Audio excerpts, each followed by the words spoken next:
The Constitution of India, that document which sets the framework of the relationship between the citizens and the government.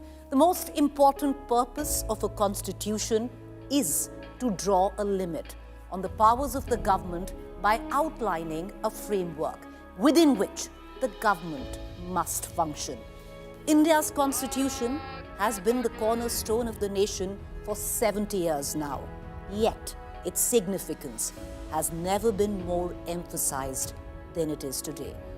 We the people who gave unto ourselves a constitution is deep with meaning and implications. It is our constitution.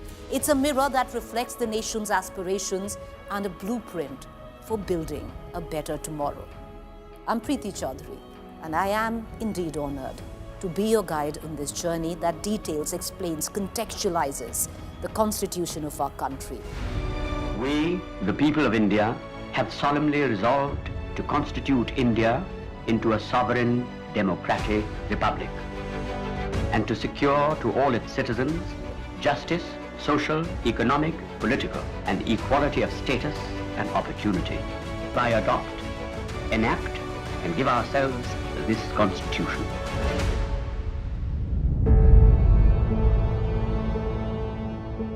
A nation's history is etched in the annals of its past, while its future is scripted in the pages of its constitution.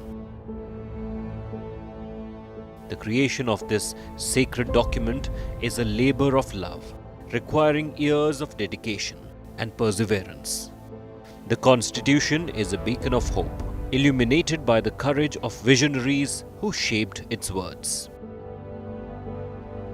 The Constitution of India, a magnum opus that took 2 years, 11 months, and 18 days to craft, stands as the longest and most comprehensive constitution in the world.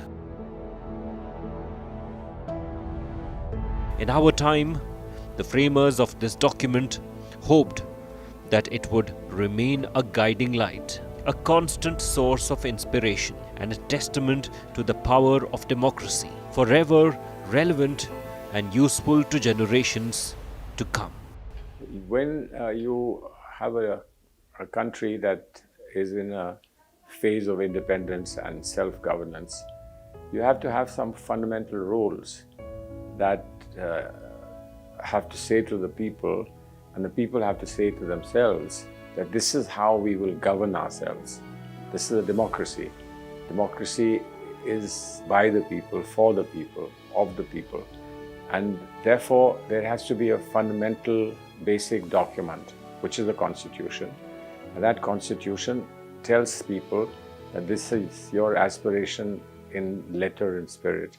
Now, this is how the country will be run. This is how we will govern ourselves. This is how we will work towards our future. Who were the visionary leaders who documented it? Who were the pioneers who broke free from the shackles of centuries-long oppression and detailed the blueprint for our nation? As we turn the pages of history, we turn the pages of our Constitution. India's Constitution is a treasure trove of symbolism, reflecting the nation's rich cultural heritage. The document embodies the timeless values of Lord Ram's righteousness, Lord Krishna's selfless duty, Lord Buddha's compassion, Mahatma Gandhi's unwavering commitment to truth, Akbar's pluralistic faith, and Maharana Pratap's unyielding courage. This magnificent book is a visual odyssey showcasing an array of images that draw inspiration from India's ancient stories, myths, and folklore. Notably, these illustrations are the creative genius of several renowned artists, led by the esteemed Bengal painter Nandalal Bose, who brought these iconic symbols to life. The Constitution is a testament to India's diverse cultural legacy, woven into the fabric of its foundational document. This is the original Constitution of India. As a law minister, I got this small version printed. The original is very big. They say the civilizational heritage of India, the cultural assets of India must form a part of our constitution. What was commanded by the leaders, including Sardar Patel, Maulana Azad, Nehru ji and Rajendra Babu and others, to Nandalal Bose, the famous painter, please make all these things. The original version of the constitution was painstakingly handwritten by Prem Bihari Narayan Raizada in both Hindi and English, using 254 nib holder pens and a beautiful italic font. This labor of love took him 6 long months to complete. The interesting anecdotal part is that Prem Narayan Raizada did the calligraphy. He used up 250 nibs. He demanded no consideration, insisted on no consideration, but asked for his name to be on every page, his grandfather's name on the last page. And Nehru then embellished it. He vivified the spirit and the words of the Constitution by asking Nandalal Bose, who in turn asked his students from Santiniketan to make a grand set of illustrations everywhere, from Sarnath to Ashoka to Mahavir to Ram Sita Lakshman, etc., etc. So this is the spirit of the concepts which underlie the Constitution illustrated.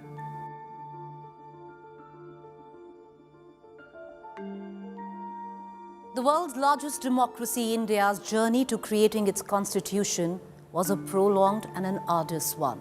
The reason lies in the fact that our constitution was being built on the foundations of a painful partition, a line forever etched through India's heart and its implications forever woven through the Constitution of India.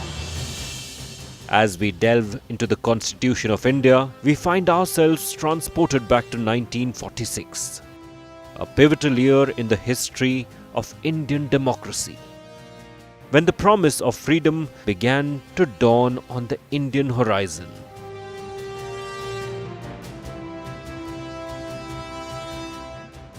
The Second World War had just concluded, and in its aftermath, England's political landscape underwent a significant shift. Prime Minister Winston Churchill, who had led the country to victory, unexpectedly lost the general election, making way for Clement Attlee, the leader of the Labour Party, to take the reins. Attlee promptly dispatched a delegation of 3 cabinet ministers to India, tasked with drafting a proposal for the country's independence and laying the groundwork for a new constitution. This historic endeavour came to be known as the Cabinet Mission, helmed by the esteemed Sir Stafford Cripps. Upon their arrival in India, the team's first engagement was with Mahatma Gandhi, marking the beginning of a crucial dialogue that would shape the course of India's future. It was the summer of 1946, and the Laj Sahib's mansion in Shimla was chosen as the venue for a historic meeting. The Congress Party delegation, comprising leaders such as Maulana Abul Azad, Jawaharlal Nehru, Sardar Patel and Khan Abdul Ghaffar Khan, arrived for the talks. The Muslim League contingent included Muhammad Ali Jinnah and his trusted aide Liaquat Ali Khan. Additionally, Nawab Hamidullah of Bhopal represented the Raje Rajwado faction. The British had lots of problems in fulfilling the cabinet mission because Jinnah had decided to be obstructive. In 1945 June, it failed because he insisted that only Muslim League members should be there from the Muslim community. The whole idea behind it must be remembered, it was a two-religion, two-nation theory, whereas India and the Congress in particular wanted a uniform, overall holistic approach, not a two-religion, two-nation theory. Then in 46 it again failed because he insisted on some crazy idea of 2 sets of states governed by the British as a ringmaster sitting on top in the center, which was diluted and limited. Ultimately, the British struggling with these absolutely diverse views because the Congress wanted a strong center and no division on religious lines, no two sets of states.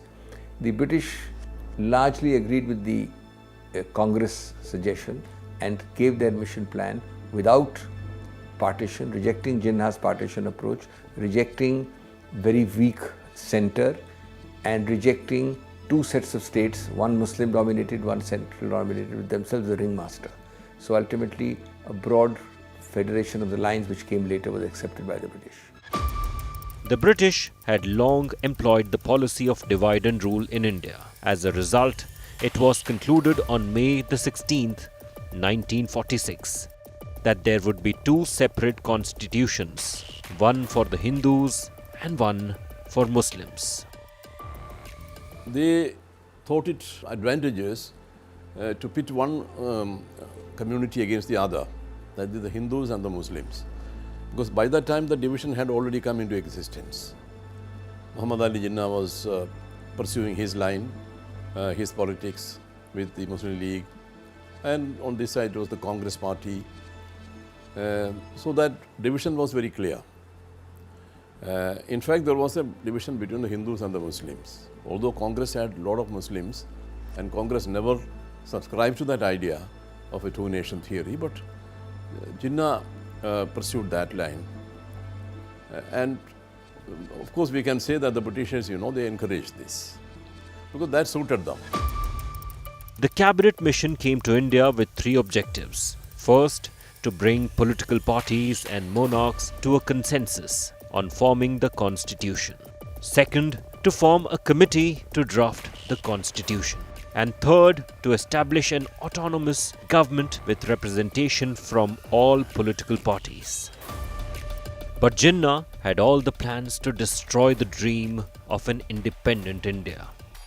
On April 4, 1946, the cabinet mission met with Jinnah, asked him how a separate Pakistan would benefit him. Jinnah cited examples from the time of Chandragupta Maurya to the present day to demonstrate that India had never been united. Jinnah was resolute in his pursuit of a separate country based on religion. He believed that Muslims would fare worse in a free India. After 3 months of intense political negotiations in Delhi, the cabinet mission returned to England on June 29, 1946. However, it became clear that the country was moving towards separation and freedom simultaneously. Mahatma Gandhi was not willing to accept separation. Gandhi's relentlessness ultimately failed to prevent partition. To determine the members of the Constituent Assembly, the Commission proposed that each state be allocated seats based on its population, with 1 seat per 1 million people. The seats would then be distributed among Hindus, Muslims and Sikhs, with each representative elected by the people of their own religion. Initially, both the Congress and Muslim League opposed this proposal. However, on June 6th, the Muslim League agreed to participate in the Constituent Assembly and the interim government, but with certain conditions. Specifically, they demanded equal representation in the interim government as the Congress and insisted that no Muslim members be included in the Congress delegation. The proposed ministers for the interim government included Jawaharlal Nehru, Vallabhbhai Patel, C. Rajagopalachari, Rajendra Prasad, Hari Krishna Mehta from the Congress, and Liaquat Ali Khan, Baja Nazimuddin, Muhammad Ismail Khan, Abdul Rab Nishtar from the Muslim League. Sardar Baldev Singh represented the Sikh community, MP Engineer represented the Parsi community, John Mathai represented the Christian community, Jagjeevan Ram represented the scheduled caste. However, Jinnah found fault in this arrangement, feeling that his political stature would always be inferior to the Congress. Jinnah soon after declared direct action. Amidst chants of Pakistan Zindabad, August 16, 1946 became a dark day in Indian history. Communal riots erupted in West Bengal, with Kolkata witnessing a bloodbath. The then Prime Minister of Kolkata, Mr. Sohrawardy, had given the police 3 days' leave, resulting in over 4,000 deaths in a short period. Jinnah's ambitions began to weigh heavily on a united India. Nehru became the vice president in the interim government, with Patel as home minister. Muslim League's Liaquat Ali became the finance minister. But Jinnah refused to join the government. unwilling to accept a position lesser than or equal to Nehru's. Gandhi was deeply disturbed by the idea of partition. He had made it clear to Viceroy Wavell that partition would never be acceptable, regardless of whether the Congress or the Muslim League formed the government. Viceroy Wavell called Nehru to London for a conversation. On December 1st, 1946, Nehru met Jinnah in London, but the tension was palpable, and Nehru announced that he would form his own constitution. Meanwhile, back in Delhi, Nehru initiated the process of drafting the constitution. The Muslim League boycotted the process, and Jinnah refused to participate. On December 9, 1946, the first Constituent Assembly was held, but Gandhi's absence was deeply felt. Sachidanand Sinha became the working president, but soon after, Dr. Rajendra Prasad was elected as president.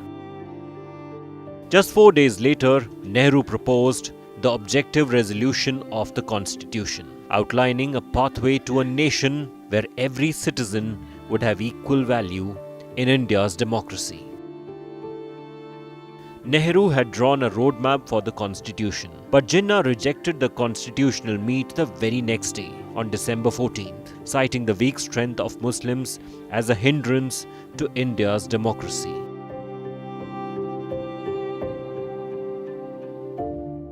Jinnah drew his belligerence from his coterie and was encouraged by the former British Prime Minister Winston Churchill, who extended his full support for the creation of Pakistan, all in a secret meeting in London on the 11th December 1946.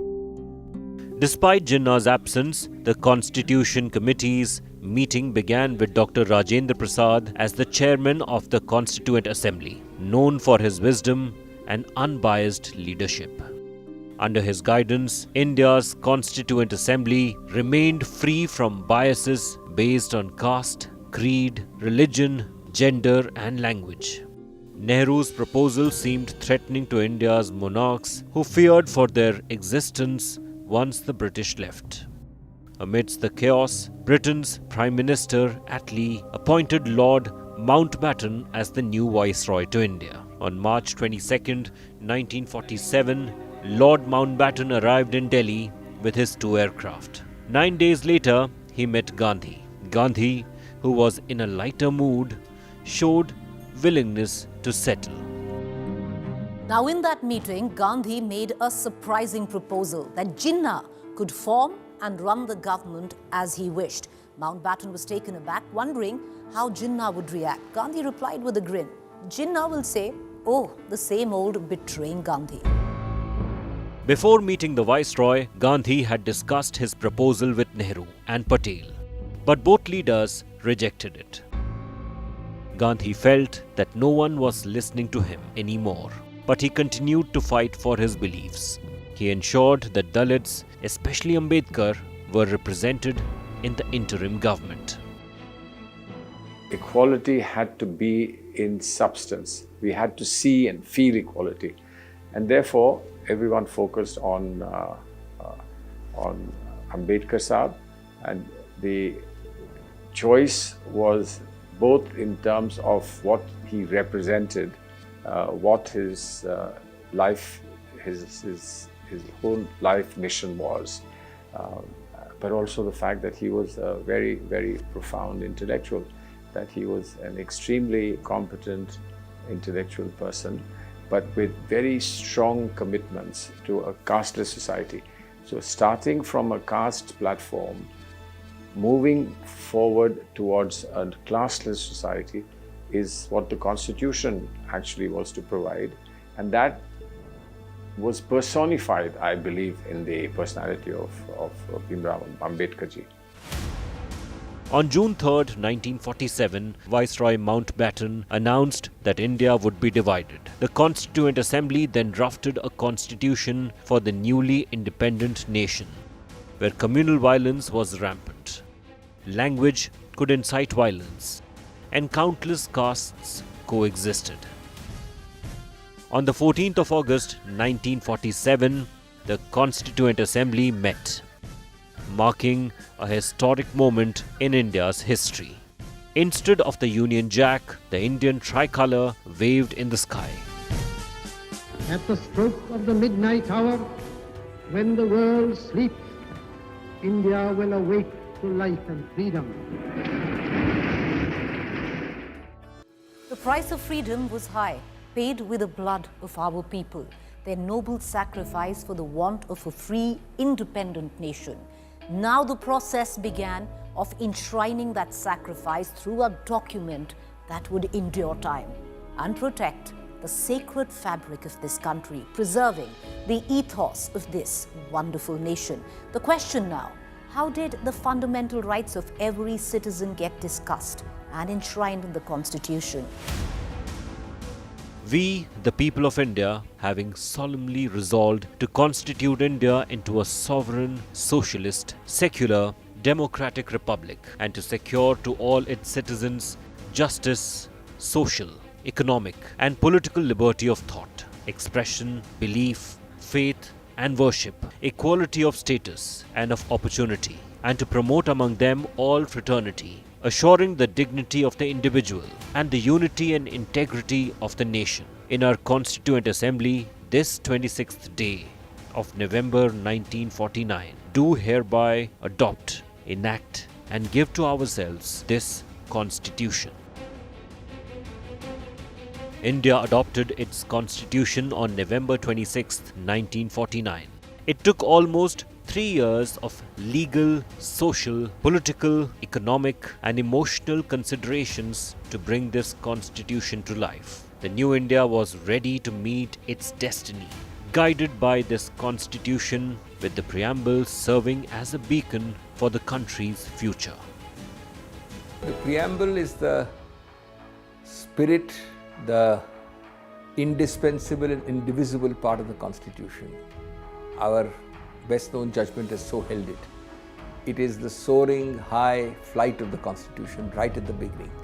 Interestingly, the right at the beginning actually was adopted by the framers right at the end. And Ambedkar explained that it was the object of doing it right at the end was that you by then knew the Constitution and the Preamble should be in sync with it. But what is most interesting is that it was based on the December 1946 previous year, just before at the start of the assembly, on the objectives resolution moved by Nehru. And he said this objectives resolution is to show and underline certain fundamental values, and that actually became the Preamble. And I know this taking time, and I cannot resist reading 2 or 3 quotes from Nehru. As usual, a great orator and a searing speech he made, and I'll quote only some small parts of it. He said, it's a resolution and yet it is something much more than a resolution. This is about the objective resolution, which largely became a preamble by the addition later on in 1976 of the words socialist and secular. It is a resolution and yet it is something much more than a resolution. It is a declaration, it is a firm resolve, it is a pledge and an undertaking, and it is for all of us, I hope, a dedication. Words are magic things often enough, but even the magic of words sometimes cannot convey the magic of the human spirit and of a nation's passion. It seeks very feebly to tell the world, that is the objective resolution which became the Preamble. It seeks very feebly to tell the world of what we have thought of, dreamt of so long, and what we now hope to achieve in the near future. Unquote.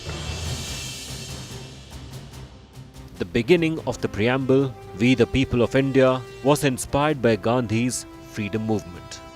After forming the Congress, its leaders would often appeal to the British, with their efforts limited to debates and legal arguments in closed rooms. Gandhi, however, opened the doors for the common people. Those who bore the shackles of oppression, whose feet were bound by the chains of colonialism, whose faces reflected eternal helplessness, who had empty stomachs, sad eyes, and hopeless lives. Gandhi transformed these millions of suffering, uneducated people into warriors of freedom. This is why our preamble starts with We the People of India. The preamble of the Constitution has 3 key parts. The people of India are the source of the preamble, expressed through the phrase We the People of India. The Constitution is founded on 5 core ideas: sovereign, socialist, secular, democratic, and republic. It aims to ensure social, economic, and political justice, liberty, equality, dignity of the individual, and the unity and integrity of the nation. In 1960, in the Berubari Union case, the Supreme Court stated that the preamble is not part of the Constitution and therefore cannot be amended. However, in 1973, the Supreme Court reversed this decision, recognizing the preamble as part of the Constitution and subject to amendment provided the amendments do not violate its basic principles. But it's interesting. I mean, you can go back to the letter and change the letter of the law, but unless you as a people, as Indians as a people, do not reject the attitude that democracy has to be restricted or has to be modified or has to be restrained, etc., unless the people don't take a clear position, no matter what you write in constitutional amendments, it doesn't work. So ultimately, the power of a constitutional amendment or a constitution provision comes with the support it gets from the people. On this basis, in 1976, 3 new words were added to the preamble through the 42nd Amendment: socialist, secular, and integrity. The Constituent Assembly at the time witnessed intense debates on the inclusion of the words socialist and secular. Advocates of socialism called for a socialist republic. K.T. Shah, a socialist leader educated at the London School of Economics, strongly advocated for including both socialist and secular in the Constitution. K.T. Shah proposed including these words in Article 1 of the Constitution twice. But both times, the drafting committee, led by B.R. Ambedkar, rejected the proposals. Actually, K.T. Shah suggested 3 words to do: socialist, secular, and federal. His idea was that in any case, we cannot survive without socialism. Therefore, he said, India cannot progress without these ideas. And therefore, he wanted India to be a socialist country. And he wanted this to be put in Article 1 itself. Ambedkar, while replying to it, he said 2 things. One is that the word federal, instead of federal, the Constitution uses the word union. He says that in the North American Constitution, Canadian Constitution of 1867, there is a same kind of setup. He says they have not used the word federal, they have used the word union. And therefore, we have adopted it from there, and we are using this term. Further, federal means you can secede. You can secede from the union. Like America, there the federal units, that is the states, have the right to secede from the union. But here, we don't want that. Ambedkar said socialism, in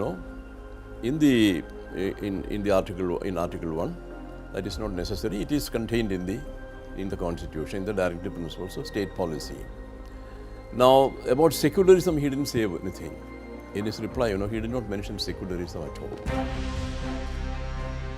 Although the Assembly did not include these words, the fundamental rights they drafted echoed the principles of a socialist and secular society.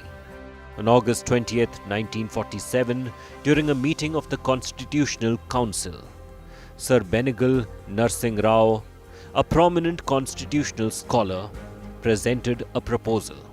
Dr. B.R. Ambedkar was tasked with refining this proposal, deciding on the fundamental rights of citizens and their scope. He did a great job. I'm a great admirer of Dr. Ambedkar as to how he embodied the essence of social justice and social equality as a part of constitutional philosophy. And that is a great thing he did. The bad days of slavery had taught this country what is the value of freedom. That is the reason that there were the most number of debates only for the setup of fundamental rights. Most members participated in this debate. Some members demanded economic freedom, that is, no nationalization of industries. Some demanded the rights of untouchables. Some asked for a casteless society. When some advocated the inclusion of the right to education in fundamental rights, someone advocated for the Dalits to be given the status of minorities. And for someone, freedom of expression was most important. Slavery under the British had oppressed everyone. But Dalits of the country were victims of dual oppression, both the British and the Savarnas. Therefore, the demand for their voice to be included in the fundamental rights rose many times. Once again, Sardar Patel took charge. He made it clear that the state will not discriminate against citizens on the basis of caste, religion, race, gender, etc. The final approval was given by Dr. Rajendra Prasad. After numerous debates and extended discussions, the committee ultimately agreed upon 7 fundamental rights. However, one of these rights, the right to property, was removed after the 44th Amendment. The 6 fundamental rights that remain today are right to equality, enshrined in Article 14 to 18 of the Indian Constitution, right to freedom, covered in Article 19 to 22, right against exploitation, detailed in Article 23 and 24, right to religious freedom, addressed in Article 25 to 28, right to culture and education, found in Article 29 and 30, and right to constitutional remedies, provided under Article 32. The importance of constitutional remedies lie in the fact that any citizen can approach the Supreme Court to enforce their constitutional rights. It was no coincidence that Dr. Ambedkar referred to this as the soul of the Constitution. During the debates on fundamental rights, questions arose about whether these rights could be revoked or suspended. Dr. Ambedkar addressed this concern by stating that if preserving India as a nation requires sacrificing these fundamental rights, then it is a trade-off worth considering. With the fundamental rights established, the focus shifted to fundamental duties. The committee deliberated whether it was essential to define specific duties of citizens towards their country. Although fundamental duties were not included in the Constitution initially, they were incorporated later in 1976 by then Prime Minister Indira Gandhi through the 42nd Amendment. These duties are outlined in Article 51A. As per the fundamental duties, every citizen must uphold and respect the Constitution, its ideals, institutions, the national flag, and the national anthem. Adhere to the high ideals that inspired the national movement for independence. Support and defend the sovereignty, unity, and integrity of India. Defend the country and provide national service when called upon. Promote harmony and the spirit of brotherhood among citizens. Value and preserve the rich heritage of our diverse culture.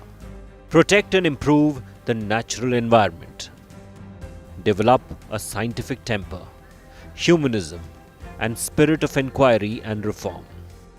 Safeguard public property and renounce violence. Strive for excellence in all spheres of individual and collective activity. Ensure that children between the ages of 6 and 14 have access to education. The last duty was added through the 88th Amendment. On the basis of partition, the question of language had begun to take on a communal color.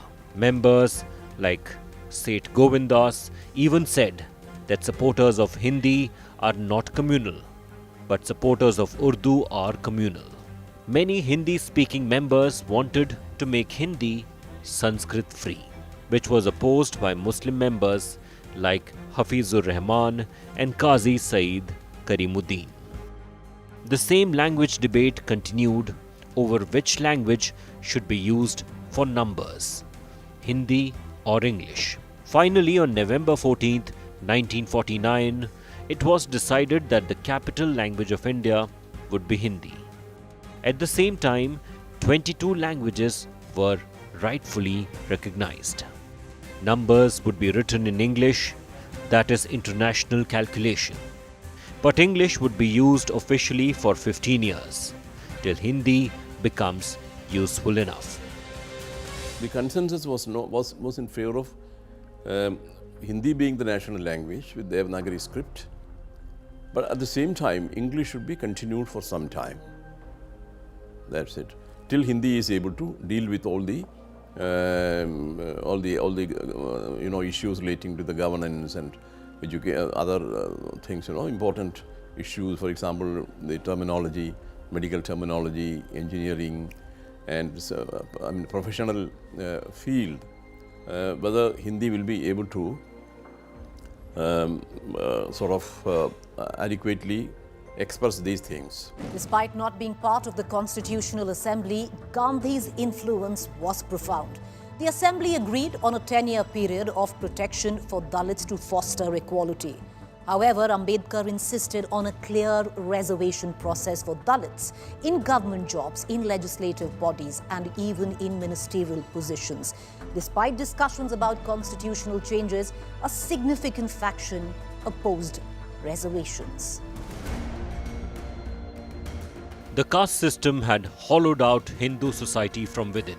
The class systems, Shudras, and the caste system's untouchables did not have a dignified life. It was considered a sin to even touch them. When Dr. Bhimrao Ambedkar came out against the caste system, he raised his voice like never before. The irony is that Gandhi was killed in the name of Hindutva by a frenzied Hindu, and Ambedkar had to quit Hinduism 53 days before his demise. At first, Ambedkar failed to see Gandhi's vision of Dalits and untouchable sufferings. But ultimately, Ambedkar had to give in to Gandhi's request. And on September 24, 1932, the very famous Pune Pact was passed between the two in Pune's Yerwada Central Jail. In this pact, the demand for an isolated electoral group for Dalits was kept aside. Instead of that, the reserved number of seats for Dalits were increased from 71 to 147 in the State Assembly, and 18% of the number of seats in the central government. Now let's go to the Constituent Assembly, where the first committee was formed for Dalits and minorities. There were 72 people in it. When the committee was formed, many suggestions began to drop in. In the Constituent Assembly, it was decided that Dalits should be protected for 10 years so they can achieve equality. The Assembly was divided on whether to grant reservations to Dalit and how to do so. Some members feared that reservations would create a divide between forward and backward classes, leading to intense efforts, both officially and unofficially, to persuade Ambedkar to withdraw his reservation policy. Ambedkar wanted Dalits, Peshwas, and minorities to get as much space in the election system as possible. Otherwise, only influential people will keep coming from every election seat, was the thought process. But K.M. Munshi and H.C. Mukherjee, who were members of the committee, believed that this would give strength to the separatist discourse. That is, the country would go into a state before Gandhi and Ambedkar's Pune Pact. No one was agreeing with Ambedkar. The discussion was focused now on insensitivity. At long last, a terrible reality of the Indian caste system was removed from the Constitution of India. When there was a time that even the shadow of Dalits was seen as a bad omen, now these were the ones rising and participating in nation building. These included people like Dr. Bhimrao Ambedkar, Jagjeevan Ram, and Muniswamy Pillai. Mahatma Gandhi dreamt of having a Dalit woman as India's first Prime Minister. Unfortunately, that did not happen. But it was for Gandhi only that Ambedkar became the chairperson of the drafting committee and India's first law minister. But it was a bigger challenge to have Dalits and so-called untouchable contribute in the politics and social building of the country. Beyond these, there were other social issues too, seeking a solution. There was a demand for the scheduled caste and scheduled tribes and Anglo-Indian community to be given reservation in the employment sector. The topic of giving reservations to Muslims in jobs was raised too. But a walkout by several Muslim members from the assembly put a stop to it. Female members asked to remove the Parda system, Devdasi, and multiple marriages legally from society. Alongside, for minorities, protection was demanded. This was so that the world did not assume that India had compromised with the idea of secularism. Sardar Patel was the president of the committee formed for the rights of minorities. 12 days post-independence, on the 27th of August 1947, Sardar Patel presented a report concerning the rights of the minority communities. His emphasis was on a proposal that no community will have its own isolated constituency. Sardar Patel was the leader who persuaded other members to give right to minorities also. You know it very well. Freedom of religion is there. Article 29-30, minorities can conserve their rights and educational institutions. The debate of the Pakistan ban gaya. Why should we give all these rights? Said no. Indian democracy must give equality to all. And you must have freedom of conscience. You must have freedom of religion. But minorities must have the right to conserve that. During the time of independence, Dalits were not counted among Hindus but among minorities. From the days of slavery, Gandhi considered them as an integral part of the Hindu religion. In the Constitutional Assembly, K.M. Munshi also said that they should get reservation until they become a part of a larger Hindu community. The original proposal, and that was actually approved by the House, by the Constituent Assembly, was that reservation should be given to the religious minorities, that is, the Muslims, the Sikhs, and so on. That was the original proposal. Creating a constitution for a country mired in caste and religious issues was like balancing two sides of a scale which till now had weighed mostly everything on the metrics of caste. While discussions about the rights of Dalits and the backward classes was going on, another crucial issue emerged: the Uniform Civil Code. On November 19, 1948, H.C. Mukherjee chaired the Assembly on this very question. India had already paid a price for the dispute between the two religions. That is the reason why when Muslim member Karimuddin held a threatening tone to maintain Muslim personal law, Ambedkar somehow tackled the situation. But it was a setback for Ambedkar, who wanted to make a Hindu code bill on a similar basis. In a nation where even basic necessities were scarce, creating a new framework was seen as a way to address multiple issues.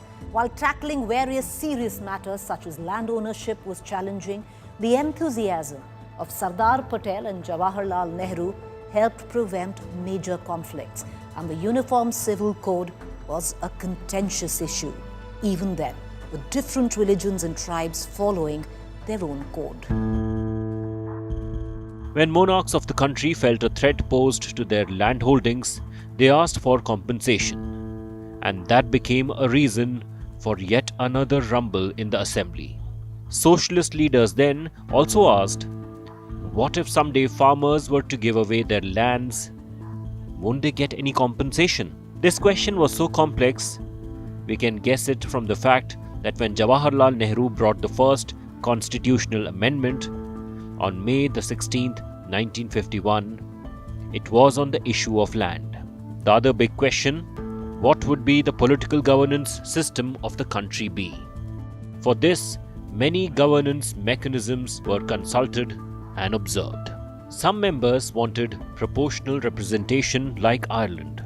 But when advisors of the Constitutional Council went to Dublin, their leader, Eamon de Valera, shed tears over how many shortcomings it really had, and that he himself wanted to change it. So that idea went straight out of the window. Some people wanted a Swiss system, directly elected by cabinet ministers, but this did not work either. Some members believed that there would be a presidential system like America, in which there is a guarantee of stability of government, but the parliament becomes weak. In this way, everyone then chose the constitutional system like Great Britain, in which the stability of the government may or may not be there, but the feeling of responsibility remains at the highest level. India chose the cabinet structure of the Westminster system. It was also decided that the Prime Minister would be at the top in the cabinet, but his position would be a first among equals. During an assembly meeting, T. Prakasham showcased an ancient Kanjivaram temple manuscript demonstrating how leaves and utensils were used as ballot papers and boxes in the past. Many leaders presented such historical exhibits. Raghuveera argued that ancient India had a form of democracy limited to educated men, but Pandit Nehru ensured that every citizen would have the right to vote. India was one of the earliest countries ever, even before America, to accord women voting rights. Then, the age for voting was set at 21. The constitution was ready and India was all set to become a fully democratic country. But then a question appeared on the honesty and fairness under Article 75 of the Indian Constitution. K.T. Shah then brought an amendment proposing whenever a leader takes oath as an MP and whenever he steps down, he or she will have to state their net worth. But Dr. Ambedkar himself rejected it, that this should be left to the public. The framers of the Constitution hoped that the public's patience would hold leaders accountable, recognizing the need for change over time. Consequently, provisions were also included for constitutional amendments. India has seen around 103 amendments, some of which have been very beneficial, while the others deeply contentious. In the end, the Constitution serves as a statement of intent. The real test lies in how its principles are upheld by those in power. Dr. Ambedkar emphasized that constitutional morality is not inherent, but must be cultivated. It's vital for every citizen to recognize the importance of their role in preserving democracy through informed electoral choices. This ongoing process of learning and adaptation has been the cornerstone of India's journey. Jai Hind. We, the people of India, have solemnly resolved to constitute India into a sovereign, democratic republic, and to secure to all its citizens justice, social, economic, political, and equality of status and opportunity. I adopt, enact, and give ourselves this Constitution.